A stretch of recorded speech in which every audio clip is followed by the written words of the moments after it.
Hi! ఈరోజు మనం కొన్ని డీప్ టాపిక్స్ గురించి డిస్కస్ చేద్దాం. అందులో ఒకటి మూవింగ్ యావరేజెస్ అంటే ఏంటి? ఓకే. వాటిని ఉపయోగించి మనం ట్రెండ్‌ని ఎలా ఐడెంటిఫై చేస్తాం? ఓకే. Trend identification. అలాగే momentum identification. Right? Trend identification, momentum identification. ఆ తర్వాత ట్రేడ్ సెటప్స్ ఏదైనా ఒక ట్రేడ్ సెటప్ మీరు ఫార్మ్ చేసుకుంటే, ఈ మూవింగ్ యావరేజ్ యూజ్ చేసుకొని మీరు ఇంకా బెటర్ డెసిషన్ ఎలా తీసుకోవచ్చు. Okay. Better decision making. Right. So ఈ రెండు టాపిక్స్ గురించి మనం కొంచెం డీప్గా డిస్కస్ చేద్దాం. First let's go in to moving averages. First of all moving average అంటే ఏంటి? మూవింగ్ యావరేజ్ అంటే ప్రైస్ యొక్క నాయిస్ తగ్గించేది. అంటే ప్రైస్ డైరెక్షన్ ఎటు మూవ్ అవుతుందో వెళ్ళేది చెప్పేది. ఓకే. అంటే మీకు ఇంకా సింపుల్గా ఎక్స్ప్లెయిన్ చేయాలంటే ఎవరన్నా ఒక క్లాస్లో స్టూడెంట్స్ యొక్క హైట్ 10, 12, 15, ఓకే, అండ్ దెన్ 25 ఉందనుకోండి. సో ఆన్ అన్ యావరేజ్గా మీకు వాల్యూ ఎక్కడ ఉంటుందంటే లోయెస్ట్ వాల్యూ కన్నా పైన, హైయెస్ట్ వాల్యూ కన్నా కింద ఉంటుంది. అంటే 10కి 25కి మధ్యలో ఉంటుంది. రైట్. అంటే దీని యొక్క యావరేజ్ ప్లస్ ఎలా చెప్తారు? 10 ప్లస్ 12 ప్లస్ 15 ప్లస్ 25 దీని యొక్క సమ్ వేసి divided by number of items. So number of items ఎన్ని ఉన్నాయి ఇక్కడ? 1, 2, 3, 4. సో 4 ఉన్నాయి కదా, డివైడ్ బై 4 చేస్తే మీకు వాల్యూ అంటే యావరేజ్ వాల్యూ ఎంతో తెలుస్తుంది. సో యావరేజ్ వాల్యూ బట్టి మీకు ఏం అర్థమవుతుందంటే ఓవరాల్ ట్రెండ్ ఎటు ఉందో అంటే 25 తీసుకున్నారనుకోండి. ఓకే. ఇక్కడ మీకు సమ్ చేసి చూపిస్తాను. So 10 plus 12 plus 15 plus last number ఎంత? 25. So 62. So 62/4. Okay. So 15.5. So average value ఎంత? 15.5. ఓకే. ఈ 15.5 బట్టి మీకు ఏంటి ఇన్ఫర్మేషన్ ఏమొస్తుంది అంటే, ఫర్ సపోజ్ ఎవరన్నా హైట్ 10 అన్నారనుకోండి, లేదా వెయిట్ 10 అన్నారనుకోండి, వాళ్ళు యావరేజ్ కన్నా తక్కువ ఉన్నారు. ఓకే. ఎవరన్నా వాళ్ళ వెయిట్ 25 అన్నారనుకోండి, వాళ్ళు యావరేజ్ కన్నా ఎక్కువ ఉన్నారు అని చెప్పి అర్థమవుతుంది. అంటే ఏంటంటే మనకొక రెఫరెన్స్ వాల్యూ అనేది డెవలప్ అవుతుంది యావరేజ్ తీసుకోవడం వల్ల. సో యావరేజ్‌లో మెయిన్ ఇంపార్టెంట్ థింగ్ ఇదే. ఒక రిఫరెన్స్ అనేది డెవలప్ అవుతది. మనకు మనం ఏ ప్రైస్ అయితే అనుకున్నామో ఆ ప్రైస్ కన్నా ఎక్కువలో ఉందా? లేదా తక్కువలో ఉందా? లేదా యావరేజ్ కన్నా ఎలా ఉంది అనేది మనకు అర్థమవుతదనమాట. ఒక రిఫరెన్స్ అనేది డెవలప్ అవుతది. రైట్. సో ఇక్కడ మనం రకరకాల మూవింగ్ యావరేజ్ అన్నీ ఉంటాయి. Okay. First of all average అంటే చెప్పాను కదా! ఇప్పుడు మూవింగ్ యావరేజ్ ఏంటో తెలుసుకుందాం. Moving average. రైట్. సో మీకు 10 మూవింగ్ యావరేజ్ ఉందనుకోండి. ఓకే. 10 మూవింగ్ యావరేజ్ అంటే లాస్ట్ 10 డేటా తీసుకొని దాన్ని యావరేజ్ చేస్తారు. రైట్. ఇందాక చేసాం కదా! అలాగా 10 డేటా తీసుకొని యావరేజ్ చేస్తారు. రైట్. సో మళ్ళీ ఇప్పుడు ఒక కొత్త డేటా వస్తది. అంటే కొత్త డేకి కొత్త డేటా వస్తది. కొత్త డేటా వచ్చినప్పుడు పాత వాల్యూ తీసేసి కొత్త వాల్యూ పెట్టుకుంటారు. రైట్. అంటే 1, 2, 3, 4, 5, 6, 7, 8, 9, 10 అలా ఉంది కదా! సో దీని యొక్క యావరేజ్ వాల్యూ ఎంత వస్తది. ఆ తర్వాత 11థ్ వచ్చినప్పుడు ఈ 1 ఐటెమ్ తీసేస్తారు. ఓకే. ఈ 10 ఐటెమ్స్ మాత్రమే యావరేజ్ వాల్యూ వస్తది. అలాగే 12 వచ్చినప్పుడు ఈ 2 తీసేసి ఈ మిగిలిన 10 వాటికే, ఇక్కడ ఎన్నున్నాయి? 10 ఉన్నాయి కదా! ఆ మిగిలిన 10 వాటికి యావరేజ్ వాల్యూ తీస్తారు. ఇలా ఏంటంటే మనకి యావరేజ్ అనేది మూవ్ అవుతూ ఉంటుంది ఫార్వర్డ్‌కి. ఎందుకంటే కొత్త డేటా పాయింట్స్ వచ్చినప్పుడు పాత డేటా పాయింట్స్‌ని ఎక్స్‌క్లూడ్ చేసి ఆ కొత్త డేటా పాయింట్ కలుపుకొని అప్పుడు మనం యావరేజ్ చేస్తాం. సో ఇలా యావరేజ్ చేసినప్పుడు ఇక్కడున్న డేటా పాయింట్స్ అన్నిట్లికి కూడా same weightage or same equal weightage ఇస్తాం. దాన్నే మనం సింపుల్ మూవింగ్ యావరేజ్ అంటారు. ఓకే. సింపుల్ మూవింగ్ యావరేజ్ అంటే అన్ని డేటా పాయింట్స్‌కి ఈక్వల్ వెయిటేజ్ ఇస్తారు. ఓకే. సో నేను మాట్లాడేది ఏంటంటే exponential moving average. So latest information ఏదైతే ఉందో దానికి ఎక్కువ వెయిటేజ్ ఇచ్చి పాత ఇన్ఫర్మేషన్‌కి తక్కువ వెయిటేజ్ ఇస్తారనమాట. దాన్నే మనం ఎక్స్‌పోనెన్షియల్ మూవింగ్ యావరేజ్ అంటారు. ఓకే. సో నేను నా అనాలిసిస్‌లో వాడేవన్నీ కూడా ఈఎంఏనే వాడతాను. ఓకే. సో కన్‌ఫ్యూజన్ లేదు కదా! నేను ఎక్కడ కూడా ఎస్ఎంఏ వాడను. నేను అన్నీ కూడా ఈఎంఏ వాడతాను. ఏదైనా సరే ఈఎంఏనే వాడతాను. Right. So average, moving average, simple moving average, exponential moving average ఇవి కవర్ చేసుకున్నాం. ఓకే. ఇప్పుడు యావరేజ్ వాడడం వల్ల ఏంటి అడ్వాంటేజెస్? సో యావరేజ్ వాడడం వల్ల మనకొచ్చే అడ్వాంటేజ్ ఏంటి అంటే ఆహ్ ఫర్ సపోజ్ మీరు ఇలాగా ప్రైస్ చూస్తున్నారనుకోండి. ఇలా ప్రైస్ చూస్తున్నారు. ఇలా ప్రైస్ చూడటం వల్ల మీకు ఇక్కడ ఒక క్యాండిల్‌లోనే మీకు 4 డేటా పాయింట్స్ ఉంటాయి. ఓపెన్, హై, లో, క్లోజ్. ఓకే. ఈ 4 డేటా పాయింట్స్ మీరు అనాలిసిస్ చేయడం కష్టమవుతది. ఎందుకంటే మీకు ఇంత ఇన్ఫర్మేషన్ అనాలిసిస్ చేయాలంటే ఇట్ ఈస్ వెరీ టఫ్. అలా కాకుండా ఒక మూవింగ్ యావరేజ్ పెట్టుకున్నారనుకోండి. నా ట్రేడింగ్ టూల్ కిట్‌లో అయితే ఒక మూవింగ్ యావరేజ్ ఏదైనా పెట్టుకున్నారనుకోండి. Like 10 moving average. Okay. 10 moving average పెడితే సో ప్రైస్‌కి దగ్గరగా వెళ్తుంది చూసారా? ఇది 10 మూవింగ్ యావరేజ్. ఓకే. సో ఇదే నేను 20 పెట్టాననుకోండి ఇక్కడ. Like 20 right. 20 పెడితే 10 పైన ఉంటుంది, 20 కింద ఉంటుంది. Okay. So always 10 moving average ఒక బుల్లిష్ అప్ ట్రెండ్‌లో 10 పైన ఉంటుంది, 20 కింద ఉంటుంది. రైట్. దాని వాల్యూ కూడా అలాగే ఉంటుంది. సో ద ప్రైస్ మారుతూ ఉంటుంది, వాల్యూ కూడా మారుతూ ఉంటుంది. సో మీరు గమనించినట్లయితే ఎప్పుడైతే ప్రైస్ ఈ ఏరియాలోకి వస్తుందో అప్పుడు అది తక్కువగా దొరుకుతున్నట్టు. అప్పుడు ఆ ఏరియాలోకి వెళ్ళి ప్రైస్ అనేవాళ్ళు అంటే బయర్స్ అనేవాళ్ళు కొంటారు. రైట్. అందుకని మీకు మోస్ట్ ఆఫ్ ద టైమ్స్ ఆ ఏరియాలోకి వచ్చినప్పుడల్లా ఒక అప్ ట్రెండ్‌లో ఆ వాల్యూ జోన్‌లోకి వచ్చినప్పుడల్లా మీకు బయింగ్ అనేది కనబడుతూ ఉంటుంది. రైట్. సో మీరు ఒక అప్ ట్రెండ్‌ని డిఫైన్ చేసుకోవాలంటే ఎలా డిఫైన్ చేస్తారు? అప్ ట్రెండ్ అంటే మీ దగ్గర 2 మూవింగ్ యావరేజ్ ఉన్నాయి. 10, 21 EMA. Okay. So 10, 21 EMA 10 greater than 21 EMA ఉంటే అది అప్ ట్రెండ్ అంటారు. ఓకే. రైట్. అంటే ప్రైస్ పైకి మూవ్ అవుతున్నప్పుడు 10 ఆర్ 21 ఇలా ఉంటుంది. ఓకే. అది స్లాక్ అండ్ స్లోప్డ్‌గా ఉండాలి. అంటే ఇది చూడండి స్లాక్ అండ్ స్లోప్ అంటే ఏంటంటే సో మీరు లైబ్రరీలో చూస్తే బుక్ ర్యాక్స్ అని కూడా ఇలాగ ఒక ప్యారలల్‌గా ఉంటాయి కదా! సో ఎప్పుడైతే మీకు ఒక రైల్వే ట్రాక్ లాగా ఇలా ఫార్మ్ అవుతుందో అప్పుడది స్ట్రాంగ్ మొమెంటం ఉన్నట్టు. ఓకే. సో 10, 21 నేను దేనికి వాడతానంటే షార్ట్ టర్మ్‌కి. సో ఈ షార్ట్ టర్మ్‌లో ప్రైస్ ఎలా ఉందో తెలుసుకోవడానికి 10, 21 వాడతాను. సో అదే ఇక్కడ మీకు ఇక్కడ ఈ మూవింగ్ ఈఎంఏ క్లౌడ్ ఫ్రేమ్ ఉంది కదా! ఇక్కడ షార్ట్ టర్మ్ ఈఎంఏ క్లౌడ్ 10, 21 ఉంది. దాన్ని ఎనేబుల్ చేస్తే మీకు ఇక్కడ ఒక క్లౌడ్ అనేది ఫార్మ్ అవుతది. ఈ క్లౌడ్‌లో మీకు 2 కనబడుతున్నాయి కదా! ఇందులో పైన ఉన్నది 10, కింద ఉన్నది 21 ఈఎంఏ. ఓకే. సో బేసికల్‌గా ఈ 2 ఎటు మూవ్ అయితే ప్రైస్ అంటే ప్రైస్ కూడా ఆ పర్టిక్యులర్ డైరెక్షన్ మూవ్ అవుతుంది. ఆఫ్‌కోర్స్ బేసికల్‌గా ఆ క్లౌడ్ అనేది ప్రైస్ నుంచే వచ్చింది. ఓకే.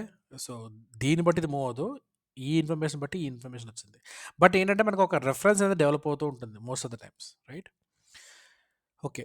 ఫైన్. సో మీరు మూవింగ్ యావరేజ్ ఏంటో తెలుసుకున్నారు. ట్రెండింగ్ మూవింగ్ యావరేజ్ ఏంటో కూడా అర్థమైంది మీకు. బట్ నేను ఇంకొక మూవింగ్ యావరేజ్ క్లౌడ్ కూడా వాడుతాను. అదేంటంటే మీడియం టర్మ్. ఈ మీడియం టర్మ్ దేనికంటే మనకి మార్కెట్‌లో రకరకాల ట్రేడర్స్ అందరూ ఉంటారు. ఒకళ్ళు షార్ట్ టర్మ్ ట్రేడర్స్. ఓకే. ఇంకొకళ్ళు మీడియం టర్మ్ ట్రేడర్స్. ఇంకొకళ్ళు long term traders. Long term traders అంటే హై వాల్యూ ఉన్న ట్రేడర్స్ అనమాట. వాళ్ళు ఎంటైర్ మార్కెట్‌ని కంట్రోల్ చేస్తూ ఉంటారు. సో, వాళ్ళని నేను ఎలా రిప్రజెంట్ చేస్తానంటే 200 ఈఎంఐతో రిప్రజెంట్ చేస్తాను. ఓకే. సో, వాళ్ళు ఏ డైరెక్షన్‌లో ఉంటే ఓవరాల్ మార్కెట్ ఆ డైరెక్షన్‌లో మూవ్ అవుతది. సో, ఫస్ట్ ఆఫ్ ఆల్ మనం ఈ పెద్ద మూవింగ్ యావరేజ్ గురించి తెలుసుకుందాం. ఎందుకంటే మనం పెద్ద ఫిషెస్ గురించి తెలుసుకోవడం చాలా చాలా ఇంపార్టెంట్. చిన్న ఫిషెస్ కంటే కూడా పెద్ద ఫిషెస్ గురించి తెలుసుకోవడం ఇంపార్టెంట్. ఓకే. మనం మన హైయర్ టైమ్ ఫ్రేమ్‌లోకి వెళ్దాం. 4 అవర్స్ టైమ్ ఫ్రేమ్‌లోకి వెళ్దాం.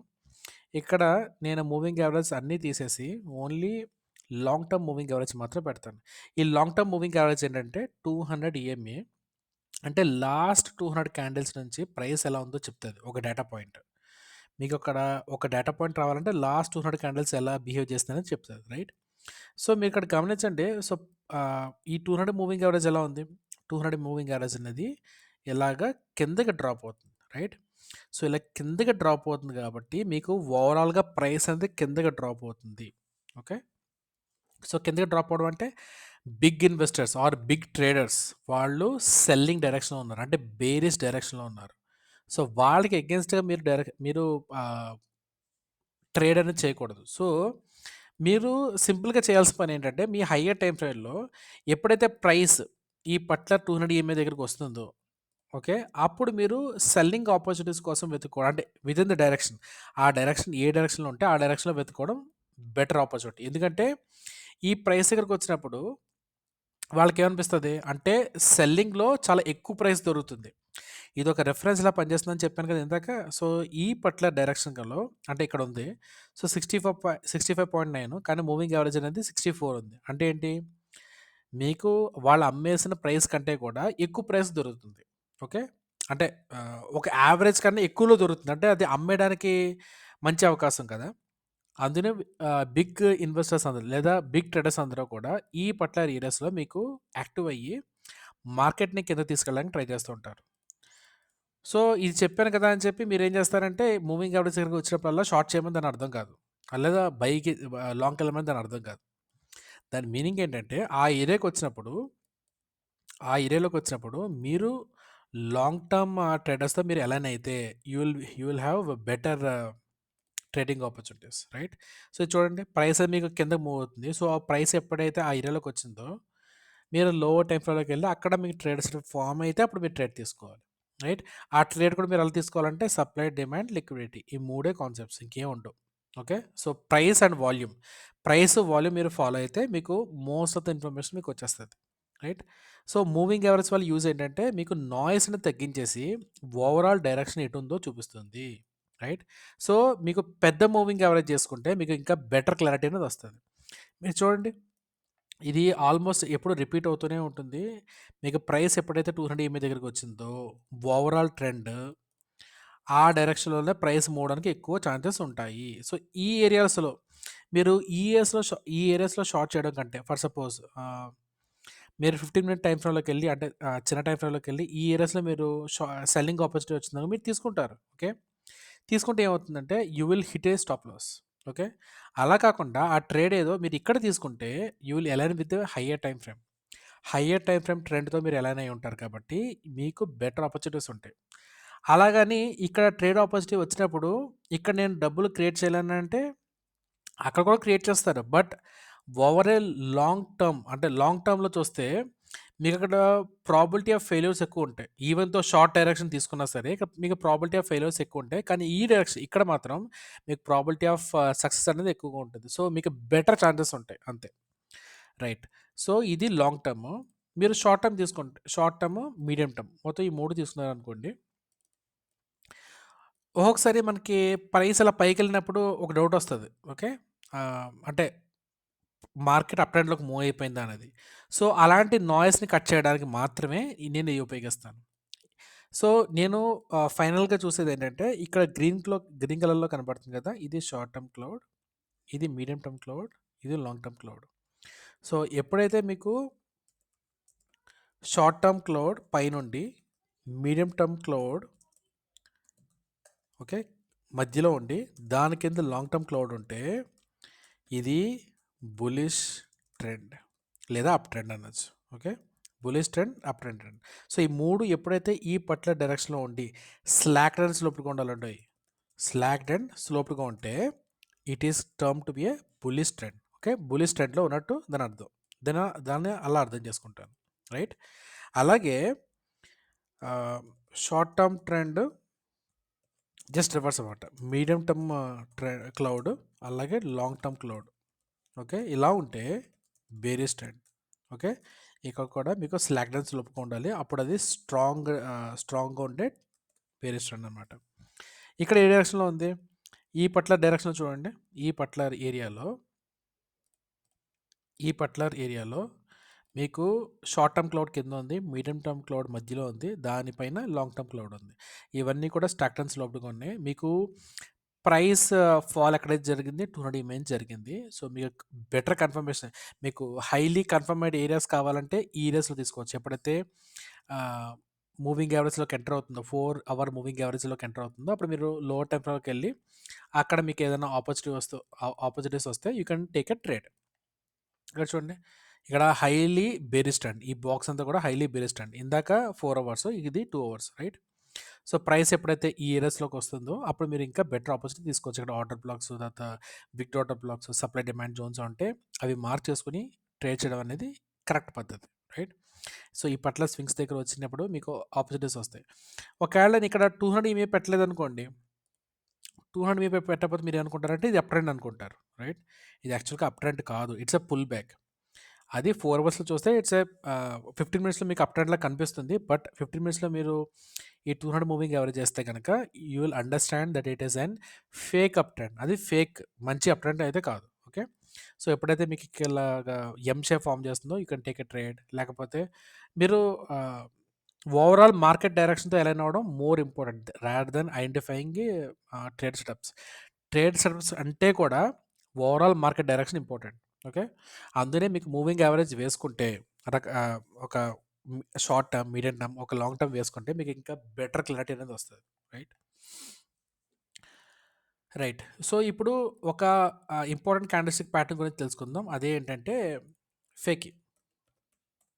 ఫేకీ లేకపోతే ఇంకేదైనా ప్యాటర్న్ కానీ, లేదా ఒక ఫేజ్ 1, ఫేజ్ 2 కానీ, ఈ 2 కూడా మనం డిస్కస్ చేద్దాం. ఫేకీ అంటే ఏంటంటే ఫస్ట్ మీరు ఒక మదర్ క్యాండిల్ తీసుకోండి.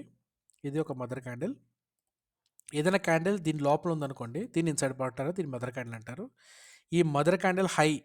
ఓకే. ఈ మదర్ క్యాండిల్ హై దగ్గర ఒక లైన్ పెట్టుకోండి. ఈ మదర్ క్యాండిల్ లో దగ్గర ఒక లైన్ పెట్టుకోండి. సో, ఎప్పుడైతే మార్కెట్ ఈ మదర్ క్యాండిల్ హై ఆర్ లో కంటే కూడా ఒక బ్రేక్అవుట్ ఫెయిల్యూర్ అయినట్లయితే దాన్ని బులిష్ ఫేకీ అంటారు. ఓకే. ఒక మదర్ క్యాండిల్ హై నుంచి ఒక బ్రేక్అవుట్ ఫెయిల్యూర్ అయితే దాన్ని బేరిష్ క్యాండిల్ అంటారు. ఓకే. ఎందుకంటే మీకు ఆల్గోస్ అన్నీ కూడా ఎలా డిజైన్ చేస్తారంటే మదర్ క్యాండిల్ హై బ్రేక్ అయినప్పుడు you take an entry. Okay. ఈ మదర్ క్యాండిల్ హై, ఈ ఇన్సైడ్ బార్ కాన్సెప్ట్ ఎప్పుడైనా సరే మీకు తర్వాత ఎక్స్ప్లెయిన్ చేస్తారు. ఇప్పుడు వీడియోలు అంత ఎక్కువైపోతుంది. ఇదేంటంటే వాల్యూమ్ వొలటాలిటీ కాంట్రాక్షన్ ప్యాటర్న్లోకి వస్తుంది. సో, ఈ రేంజ్తో పోల్చుకుంటే ఈ రేంజ్ అనేది చాలా తక్కువ. ఓకే. అప్పుడు యూజువల్గా మార్కెట్ అనేది రేంజెస్లో ఎక్స్పాన్షన్స్లో మూవ్ అవుతూ ఉంటుంది. సో, ఇక్కడ రేంజ్ ఎక్కువ ఉంది, ఇక్కడ రేంజ్ తగ్గిపోయింది. అంటే నెక్స్ట్ ఏం జరగాలంటే రేంజ్ రావాలి. రేంజ్ జరిగేటప్పుడు జనాలందరూ ఏం ఎక్స్పెక్ట్ చేస్తారంటే ఇది బ్రేక్ రేట్ అయినప్పుడు మార్కెట్ పైకి వెళుతుందని చెప్పి లాంగ్ ఎంట్రీ తీసుకుంటారు. అప్పుడు స్మార్ట్ మనీ వాళ్ళు ఇక్కడ మీకు ఏమంటారు పుష్ చేస్తారు ప్రైస్ని కిందకి. అక్కడ మీకు వాల్యూమ్స్ కూడా మీకు ఎక్కువగా వస్తే కనుక price will give a huge move. Okay. Fine.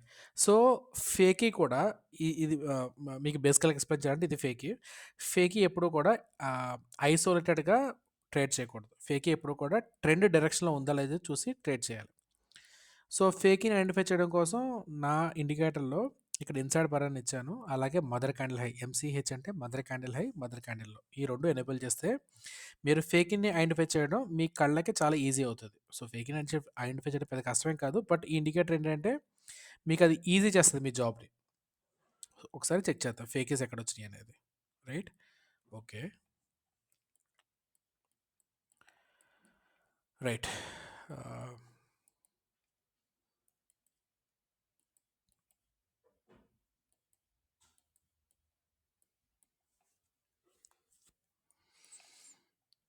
Just a moment.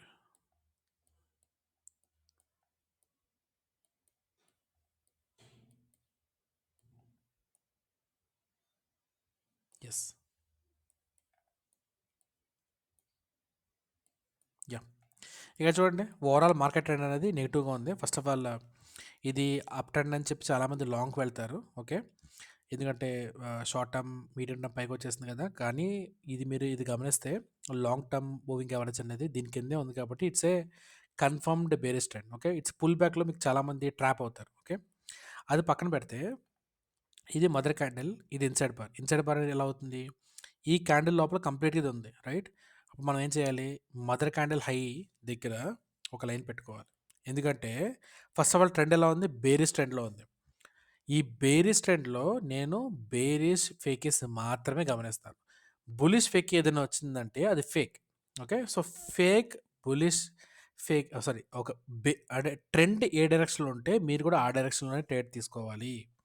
So, ఇక్కడ మదర్ క్యాండిల్ హై దగ్గర ఒక బ్రేక్అవుట్ ఫెయిల్యూర్ జరిగింది. ఓకే. సో, ఈ క్యాండిల్ రాగానే నేను లాంగ్కి వెళ్ళను ఫస్ట్ ఆఫ్ ఆల్ బేసికల్గా. ఎందుకంటే నాకు ట్రెండ్ తెలుసు నెగిటివ్లో ఉందని చెప్పి.